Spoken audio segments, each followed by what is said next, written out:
আসসালামু আলাইকুম। আমি doctor Nazbin Akter Ruby, gynae এবং ইনফার্টিলিটি স্পেশালিস্ট। আপনাদের সুবিধার জন্য প্রতিদিন নিয়মিত চেম্বার করছি রেডিয়াম ডায়াগনস্টিক সেন্টার গাজীপুর শাখায়। আজ একটা গুরুত্বপূর্ণ বিষয় নিয়ে আপনাদের সাথে কথা বলবো। সাধারণত সিজারের পরে পেশেন্টগুলো আমাদের একটা ফলো আপে থাকে, ওদের সমস্যাগুলো আমরা খুব তাড়াতাড়ি ডায়াগনোসিস করতে পারি। কিন্তু যারা নর্মাল ডেলিভারি হয়, বিশেষ করে যাদের বাড়িতে ডেলিভারি হয়, তাদেরও কিছু স্পেশাল কেয়ার নিতে হয়। আজকের ভিডিওটা দেখে আশা করি আপনারা বাড়িতে নিজেরা যত্ন নিতে পারবেন এবং কোনো সমস্যা হলে ডাক্তারের পরামর্শ নেবেন। নর্মাল ডেলিভারি হওয়ার পর প্রথমে যে জিনিসটা আমাদের খেয়াল রাখতে হবে সেটা হচ্ছে ডায়েট, মানে খাবার। একটা মাকে তার সম্পূর্ণরূপে বাচ্চাকে দুধ খাওয়ানোর উপযোগী হওয়া, পর্যাপ্ত দুধ আসার জন্য ৩০০ কিলো ক্যালোরি এক্সট্রা গেইন করতে হবে। এই ৩০০ ক্যালোরি অর্জন করার জন্য তাকে প্রতিদিনের নিয়মিত খাবারের সাথে ২ মুঠ ভাত এবং ১ মুঠ ডাল এক্সট্রা খেতে হবে।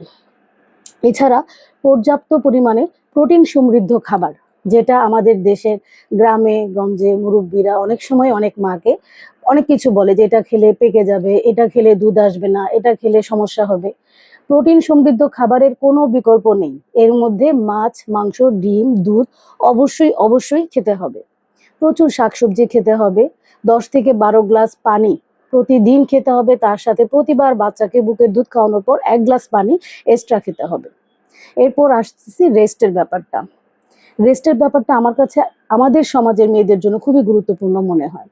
লাস্ট সপ্তাহে একটা এক্সাম্পল দিচ্ছি আপনাদের বোঝার জন্য। প্রথম ৩ মাসের একজন প্রেগনেন্ট মহিলার হাজবেন্ড আমাকে প্রশ্ন করেছে যে তার মা তার ওয়াইফকে বাড়িতে যেতে বলছে ধানের কাজ করার জন্য। এখন ধান কাটার মৌসুম চলতেছে, ঠিক আছে? তার মানে এই উত্তরটাও হাজবেন্ডকে ডাক্তারকে জিজ্ঞেস করতে হয়েছে যে তার ওয়াইফ প্রথম ৩ মাসের প্রেগনেন্ট, সে ধানের কাজ করতে পারবে কিনা। তাহলে আমাদের মানে এখনো সমাজটা এমনভাবে তৈরি হয়নি যে আপনি শ্বশুর বাড়িতে নিজের ফ্যামিলিতে সেই সিচুয়েশনটা তৈরি করতে পারবেন। কিন্তু আপনাকে এটা জানতে হবে। প্রেগনেন্সিতে যেমন রেস্টের প্রয়োজন, একটা নর্মাল ডেলিভারির পর আপনার এই যে ৯ মাসের যে ধকলটা, সেটা সামলানোর জন্য রেস্টেরও বিকল্প নেই। দিনে ২ ঘন্টা, রাতে ৮ ঘন্টা আপনাকে বিশ্রাম নিতে হবে। বাচ্চা যখন ঘুমাবে তখন আপনি আপনার সকল কাজ শেষ করবেন, ব্যাপারটা যেন এমন না হয়। বাচ্চা যখন ঘুমাবে তখন আপনাকে ওই টাইমটায় রেস্ট নিয়ে ফেলতে হবে, কারণ বাচ্চা জেগে থাকবে, তখন তাকে আপনাকে সময় দিতে হবেই। তারপর আপনাকে হেভি ফিজিক্যাল অ্যাক্টিভিটি, মানে হচ্ছে শক্তিশালী যে কাজগুলো, যেখানে আপনার পেটে ভাঁজ হতে হবে, আপস অ্যান্ড ডাউন বারবার আপনাকে ঝুঁকতে হবে, সেই কাজগুলো করা যাবে না। নিচ থেকে কোনো কিছু উপরে উঠানো যাবে না। এই কাজগুলো আপনার অ্যাভয়েড করতে হবে। তারপর যে অনেক সময় নর্মাল ডেলিভারির সময় নিচে কাটা লাগে বা ছিঁড়ে যায়, সেটা সেলাই করে, সেটার একটা আলাদা যত্ন আছে, ঠিক আছে? সেটা কি যত্ন? জায়গাটাকে আপনার শুকনো রাখতে হবে এবং পরিষ্কার রাখতে হবে। প্রতিবার প্রস্রাব পায়খানার পরে এই জায়গাটা পরিষ্কার করতে হবে। এবং এই সময় কাপড় ব্যবহার করা যাবে না, কখনোই না। নর্মাল মাসিকের সময় মেয়েদের কাপড় ব্যবহার করা উচিত না। প্যাড ব্যবহার করতে হবে এবং এবং এই প্যাডটা আপনাকে ৬ ঘন্টা পর পর পরিবর্তন করতে হবে। অনেকের অনেক বেশি মানে ব্লিডিং বা যেটা আমরা লোকিয়া বলি, যে স্রাবের মতো লম্বা লম্বা সাদা সাদা, এগুলো যদি বেশি বেরোয়, তাকে ৬ ঘন্টার আগেও চেঞ্জ করতে হতে পারে। তাহলে এটা পরিবর্তন করা খুব জরুরি, নইলে তাদের জরায়ুতে ইনফেকশন হতে পারে। এছাড়া নিজের কিছু পার্সোনাল পরিষ্কার পরিচ্ছন্নতা আছে, যেমন বাচ্চাকে ধরার আগে হাতটা ধুতে হবে, বাচ্চাকে খাওয়ানোর আগে, নিজে খাওয়ার আগে, এবং বাচ্চাকে প্রতিবার খাওয়ানোর আগে ব্রেস্ট মুছে সুন্দর করে সুতি ভেজা কাপড় দিয়ে ব্রেস্টটা মুছে তারপর বাচ্চাকে খাওয়াতে হবে। প্রতিদিন গোসল করতে হবে, নইলে বাচ্চাকে দুধের একটা গন্ধ আছে, বাচ্চার প্রস্রাব অনেক সময় গায়ে লেগে যায়, সেগুলোর একটা গন্ধ আছে এবং সেখান থেকে জীবাণু গিয়ে আপনার ইনফেকশন করতে পারে। সেগুলো আপনাকে খেয়াল রাখতে হবে। স্বামীর সহবাস, এটা ১.৫ সপ্তাহ পর থেকে আপনি করতে পারবেন। ফ্যামিলি প্ল্যানিং অ্যাডভাইস মানে হচ্ছে জন্ম নিয়ন্ত্রণের পদ্ধতি।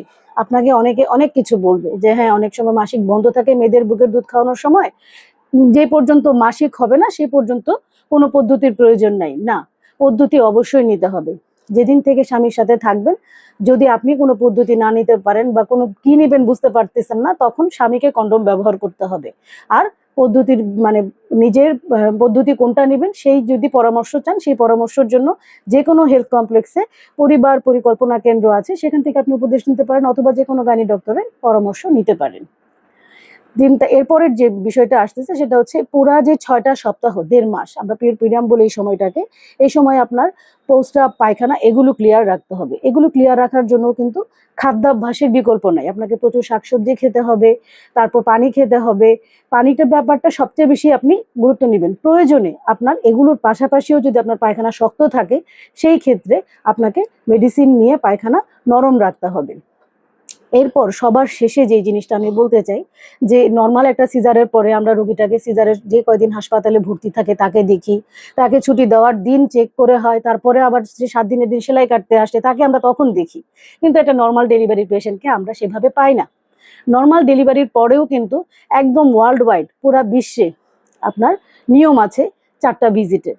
একটা ভিজিট হচ্ছে 24 ঘন্টার মধ্যে, আরেকটা ভিজিট 2 নাম্বার ভিজিট হচ্ছে 3 দিনের মধ্যে, 3 নাম্বার যে ভিজিটটা সেটা হচ্ছে আপনার 7 থেকে 14 দিনের মধ্যে, এরপরের ভিজিটটা হচ্ছে 6 সপ্তাহ পরে। এখন আমাদের অনেক কারণে ওরা ডাক্তারের কাছে আসে না। হেলথ কমপ্লেক্সে মাত্র 5 টাকা খরচ করে এই ভিজিটটা দেওয়া যায়। অনেক সময় অনেক হেলথ কমপ্লেক্সে কমিউনিটি ক্লিনিকে কোনো টাকা লাগে না, কিন্তু আপনি গিয়ে নিজের চেক আপটা করে আসতে পারেন।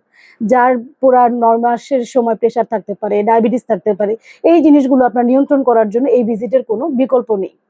একটা সূক্ষ্ম উদাহরণ দিচ্ছি, যে নর্মাল ডেলিভারি হাসপাতালে করে আসছে, নর্মাল ডেলিভারি হওয়ার পরে একটা ছুটির কাগজ নেওয়ারও গুরুত্ব মনে করে না, দ্রুত বাসায় চলে যায়, নর্মাল ডেলিভারি হয়েছে আর কিচ্ছু লাগবে না।